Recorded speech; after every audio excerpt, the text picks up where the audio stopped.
The gynecologist held the test results and wouldn't make eye contact. "Lauren, your cervical cancer is caused by HPV strain 16. Has your husband been tested?" I laughed. Actually laughed.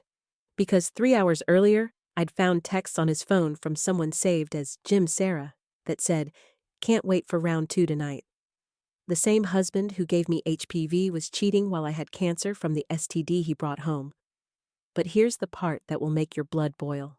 He knew he had it. For 2 years. Never told me. And when I needed a hysterectomy at 32, when I'd never have children, he served me divorce papers in the chemo ward with a note. "I need a woman who can give me a family." If you think you know betrayal, wait until you hear what his lawyer argued in court. My name is Lauren Mitchell. I'm 32, and 18 months ago, I thought I'd won at life. Marketing director at a tech startup in Seattle, married to Ryan for 4 years, trying for a baby for the last 2. We were that couple everyone envied. Sunday farmers market, hiking every weekend, dinner parties where we'd finish each other's sentences. Ryan was in pharmaceutical sales. Ironic given what happened. Traveled twice a month. Always brought me back something small from every trip. I thought that was love. The problems started so small I didn't connect them. Irregular periods, which the fertility doctor said was stress from trying too hard.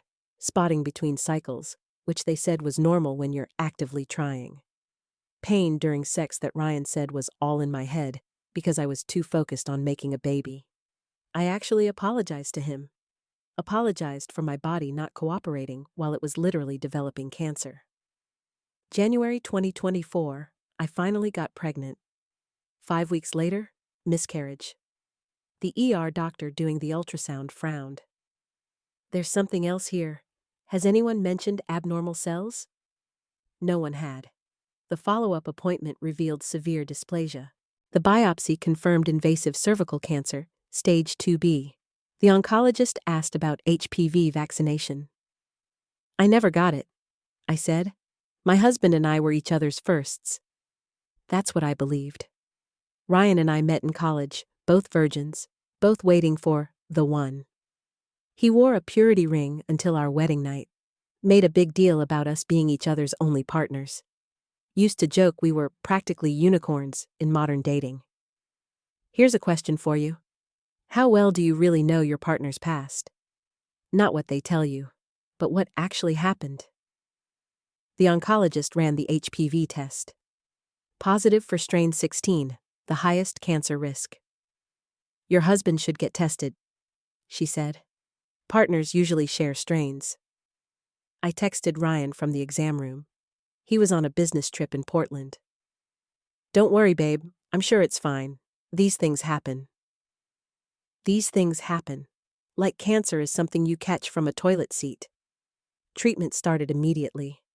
Chemo to shrink the tumor, then radiation, then, hopefully, surgery. Ryan seemed supportive at first. Drove me to appointments when he was in town. Posted on Facebook about being a devoted husband fighting alongside his warrior wife. Got 847 likes on his post about shaving his head in solidarity.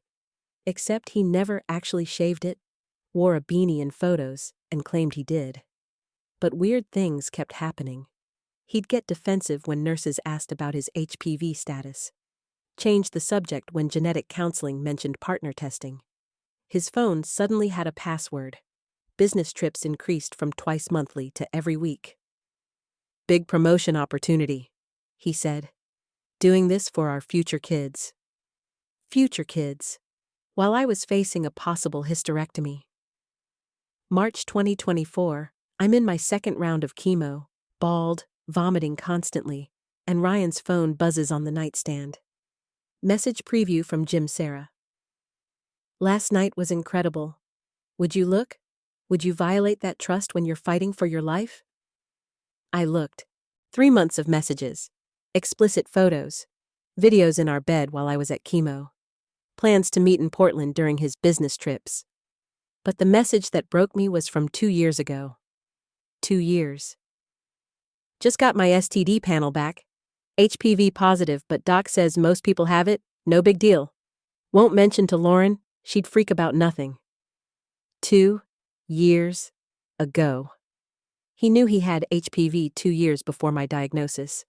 Never told me. Never suggested I get tested. Let me think my cancer was random bad luck while he knew he'd exposed me to the exact strain that causes 70% of cervical cancers. I screenshot everything. Then I found more. Jim Sarah wasn't the first. There was Conference Melissa from 3 years ago. Neighbor Ashley from last year. Each conversation mentioned protection wasn't necessary because he'd had a vasectomy. He never had a vasectomy. I know because we were trying for a baby. I waited until he got home from his Portland trip. Had all the screenshots printed, laid out on the dining table like evidence in a murder trial. He walked in with flowers, guilty conscience bouquet, saw the papers, and his face went white. I can explain. Classic. They can always explain. His explanation? He didn't think HPV was that serious. The affairs were stress relief from trying to conceive. He didn't tell me about the HPV because he didn't want to worry me unnecessarily. The vasectomy lie was to make the other women feel safe. Safe? You worried about them feeling safe while giving me cancer? He actually said, and I'll never forget this, you can't prove the HPV came from me. I threw my medical records at him. The timeline was undeniable. I'd had clear PAPs until 2 years ago, exactly when his first positive test was. The strain matched what he'd mentioned in his messages. The oncologist's report literally stated, HPV-caused carcinoma. Lots of people have HPV, he said. Maybe you got it before we met, and it was dormant. This man watched me have a miscarriage, go through chemo, lose my hair, and was still trying to gaslight me about the STD he gave me. But here's the real kicker. He wanted to work it out. Not because he loved me, but because his image as devoted husband to cancer wife was getting him promoted at work. His boss had mentioned how impressed he was with Ryan's dedication. He was literally using my cancer for career advancement. I told him to get out. He refused. Said it was his house too, and I was being emotional from the drugs. That night, I found him on the phone with someone. She knows about the affairs, but not about Portland. If she finds out about Portland, I'm fucked. Portland? What was in Portland? I hired a private investigator with my emergency fund. What they found in Portland still makes me sick. Another family. A girlfriend of 5 years, 2 kids, 3 and 1. The 3-year-old called him daddy. The 1-year-old was conceived while I was miscarrying our baby. 5 years? Our entire marriage, he'd had another family in Portland. The business trips were him playing suburban dad. The girlfriend thought he was divorced, that I was his crazy ex, who wouldn't leave him alone. She had no idea we were married, living together, trying for a baby. The private investigator found more. Ryan wasn't in pharmaceutical sales. He'd been fired 2 years ago for expense fraud. The business trips I thought were covered by his company? Paid for with my salary while he pretended to work, collecting unemployment in another state under his mother's address. April 15th, 2024. I'm at my radiation appointment when I get served divorce papers. At the hospital, during treatment. His grounds? Emotional abandonment and inability to fulfill marital duties. He was divorcing me for having cancer. His lawyer, and this is real, argued that my cancer made me incapable of providing children, and that Ryan deserved alimony because he'd been traumatized by my illness. Requested the house, half my 401k, and spousal support. Meanwhile, I discovered he'd already emptied our joint savings. $60,000 meant for fertility treatments, gone. Spent on his other family. The fertility clinic called asking about our missed payment. We owed them $30,000 for treatments I'd never have because he'd given me cancer. Think about that. He gave me the disease that made me infertile, then left because I couldn't have children. My oncologist was horrified when I told her everything. She wrote a letter for court stating that my HPV strain was sexually transmitted with 99.9% certainty, and that delayed disclosure constitutes medical endangerment. That letter saved me. Turns out, knowingly transmitting an STD that causes cancer, then hiding it, is assault in Washington state. His own messages proved he knew. The prosecutor said it was one of the clearest cases they'd seen. But Ryan hired an expensive lawyer with money he'd hidden offshore. Their defense? I was a promiscuous woman who likely contracted HPV from multiple sources. They demanded my entire sexual history. All 2 partners, Ryan and my high school boyfriend, who I'd only kissed. They brought in an expert who testified that HPV can be contracted from toilet seats, hot tubs, gym equipment. All debunked science, but it muddied the water. The other family in Portland? The girlfriend testified for him. Said he was a devoted father who'd never hurt anyone. Didn't care that he'd lied to her too. The kids called him daddy in court. The 3-year-old drew him a picture that his lawyer submitted as evidence of his good character. During this circus, I'm still in treatment. Surgical removal of my cervix, partial hysterectomy, reconstruction. The surgery cost $180,000. Insurance covered some, but with Ryan having drained our accounts, I was looking at bankruptcy while fighting cancer and a divorce. My lawyer found something crucial. Ryan's work email from his old job. He'd been having affairs with clients, promising them preferential pricing for sexual favors. Multiple women. All mentioned in emails that he'd tested positive for HPV and other STDs. He knew. He always knew. We also found his real finances. 3 accounts in the Cayman Islands. A trust fund from his grandfather he'd hidden. Properties in Portland under his mother's name. He wasn't just a cheater and liar. He was rich. Had been the whole time while I paid for everything thinking we were building together. August 2024. Criminal trial. Ryan faced charges of assault, fraud, and bigamy. Yes, he'd actually married the Portland girlfriend 2 years ago, making our marriage invalid and me entitled to nothing in divorce. But the prosecutor had built a solid case. 12 women came forward. All had relationships with Ryan. All contracted HPV. 3 had cervical cancer. 1 had died. Her parents testified about their 28-year-old daughter's death from metastatic cervical cancer traced to HPV strain 16. Ryan was convicted. 3 years prison, though he'll probably serve 18 months. Required to pay restitution to all victims. Sex offender registry for life because of the knowing transmission. Lost his nursing license. Oh yeah, he'd lied about that too. Was actually a nurse, not pharmaceuticals, had been stealing medications. The Portland girlfriend left him, took the kids, testified at my civil trial about his lies.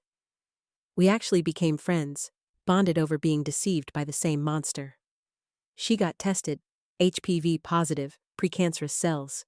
Caught it early thanks to my warning. I won the civil case. $2.3 million in damages. He has to liquidate everything. The hidden accounts, properties, his mother's assets that were actually his. Will take years to collect, but it's something. But here's what matters. I'm cancer-free. The surgery was successful. I'll never have biological children, but I'm alive. Moved to Austin for a fresh start, new job. Bought a tiny house with cash from selling everything we'd owned together. Dating seems impossible. How do you trust after this? How do you tell someone, I have HPV because my ex-husband gave it to me while cheating with multiple women, including his secret second family? When do you mention the hysterectomy scars, the cancer history, the legal battle that made headlines? If you're reading this thinking, that would never happen to me, I thought the same. Ryan was a church deacon, youth group leader, had faith, family, fidelity tattooed on his chest. Cried at our wedding when he promised to protect me. Get tested, even if you trust your partner completely, especially if they travel for work, have sudden changes in behavior, or dismiss your health concerns. HPV tests aren't standard. You have to ask. Had I been tested earlier, we might have caught precancerous cells instead of stage 2B cancer. To anyone whose partner gave them an STD, then blamed them, it's not your fault. To anyone facing cancer because of someone else's choices, you didn't deserve this. To anyone being left because of illness, their absence is not your loss. Ryan's in prison now. Sends letters saying he's found God and wants forgiveness. I use them as kindling for my fireplace. Very therapeutic, watching his words turn to ash like my fertility did. The other women he infected have become my support group. We call ourselves the Sweet 16s after the HPV strain. Dark humor helps. We check on each other, celebrate clear scans, mourn losses. Because yes, we've lost members. Young women dead from a preventable cancer, because one man thought his pleasure mattered more than our lives. My name is Lauren Mitchell. I'm 33 now. Cancer survivor, divorced, infertile, alive. And if sharing my story makes one person get tested, leave a lying partner, or recognize medical gaslighting, then every moment of this hell meant something. Ryan, if you're reading this from your cell, every woman you infected is stronger than you ever were. We survived you. That's the ultimate victory. Get tested. Trust your instincts. And never, ever apologize for having cancer someone else caused.